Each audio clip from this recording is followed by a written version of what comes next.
চাই সুনামগঞ্জের সহকর্মী লিপসন আহমেদ রয়েছেন সেখানে। লিপসন, জানাবেন যে সুনামগঞ্জের যে ডিসি পার্ক, সেখানে স্বাভাবিকভাবেই সুনামগঞ্জের যারা বাসিন্দা রয়েছেন তারা তো আসছেনই, নিশ্চয়ই সুনামগঞ্জের আশপাশের যে জেলাগুলো রয়েছে এবং দেশের বিভিন্ন প্রান্ত থেকে সেখানে পর্যটক যাচ্ছেন, তাদের সংখ্যাটা আসলে কেমন?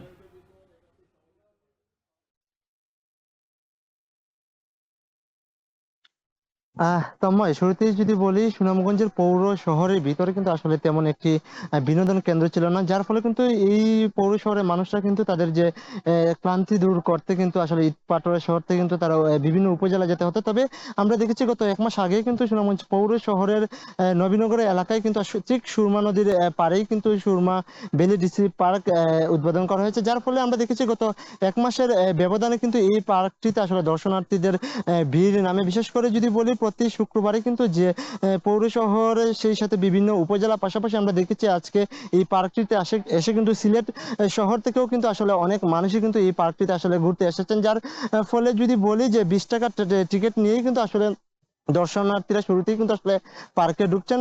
পাশাপাশি যদি বলি, এই পার্কটিতে কিন্তু আসলে শিশুদের, অর্থাৎ যেহেতু ইট পাথরের দেয়ালের ভিতরে শিশুদের খেলাধুলার কোনো জায়গা নেই, এখানে কিন্তু শিশুদের খেলাধুলার জন্য কিন্তু আসলে দোলনা, সেই সাথে সাঁতার শেখার জন্য কিন্তু সুইমিং পুলের ব্যবস্থা করা হয়েছে। পাশাপাশি নাগরদোলা থেকে শুরু করে পর্যাপ্ত পরিমাণ যা প্রয়োজন সেটা কিন্তু আসলে পার্কটিতে রাখা হচ্ছে। পাশাপাশি এখানকার দায়িত্বশীলরা যারা রয়েছেন তারা যেটি বলছেন, যেহেতু বিভিন্ন জেলা উপজেলা থেকে দর্শনার্থীরা এখানে আসছেন, যার ফলে কিন্তু তারা এই পার্কের ভিতরে কিন্তু 16টি সিসি ক্যামেরা আসলে তারা লাগিয়েছেন। পাশাপাশি যদি বলি, প্রায় 75 জাতের ফুল দেখে কিন্তু এখানকার যে দর্শনার্থীরা তারা কিন্তু বেশ উপভোগ করছেন। তারা যেটি বলছেন যে পৌর শহরের ভিতরে এই পার্কটিতে যদি আরেকটু উন্নতিকরণ করা হয়, তাহলে কিন্তু তাদের যে সুবিধা সেটা আসলে আরো বাড়বে। তো সব মিলিয়ে বলা যায়, পৌর শহরের ভিতরে যেহেতু এই ডিসি পার্ক উদ্বোধনের পর কিন্তু আসলে শহরের মূল যে ক্লান্তি দূর করতে কিন্তু দর্শনার্থীরা প্রতি শুক্রবার এই পার্কটিতে ভিড় করছেন। তন্ময়, এবারে যেতে চাই কুয়াকাটাতে, সেখান থেকে যুক্ত আছেন সহকর্মী জসিম পারভেজ। জসিম, জানাবেন যে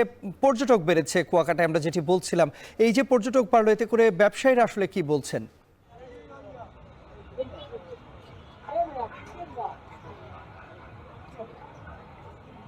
তন্ময়, আপনাকে জানিয়ে রাখি, আর কিছুক্ষণ পরেই কিন্তু বঙ্গোপসাগরে আজকের দিনের যে সূর্য সেটি অস্তমিত হবে পশ্চিম প্রান্তে। সে কারণেই কিন্তু দেশের বিভিন্ন স্থান থেকে যে লাখো পর্যটক এসেছেন কুয়াকাটা সৈকতে, সেই সূর্য অস্তের দেখার মাহেন্দ্র ক্ষণের জন্যই অপেক্ষা করছেন। সকলেই কিন্তু এখন সৈকতমুখী হয়েছেন।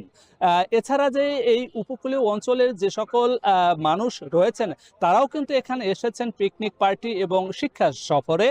সে কারণে কিন্তু আজ পর্যটক এবং দেশি বিদেশি পর্যটকের পদচারণায় মুখর হয়ে উঠেছে কুয়াকাটা সমুদ্র সৈকত।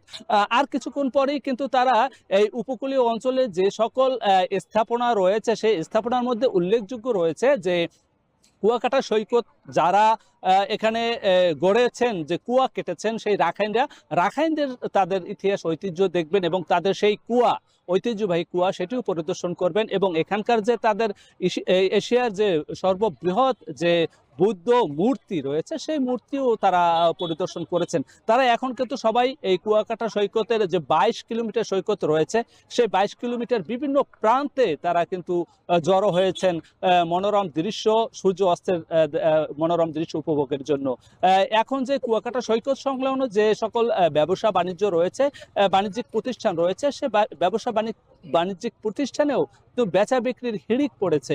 এখানকার ব্যবসায়ীরা জানিয়েছে যে এখন এই সপ্তাহে শীত মৌসুমের আজ প্রথম সপ্তাহে তাদের কিন্তু বেচা বাণিজ্য বিক্রিতে তাদের প্রতিষ্ঠান সরব হয়ে উঠেছে এবং বাণিজ্যিকভাবে তারা গতিশীল হয়ে উঠেছে। এক কথা বলা যায় যে পর্যটকদের আগমনে পর্যটন কেন্দ্র কুয়াকাটা বাণিজ্যিকভাবে গতিশীল হয়ে উঠেছে।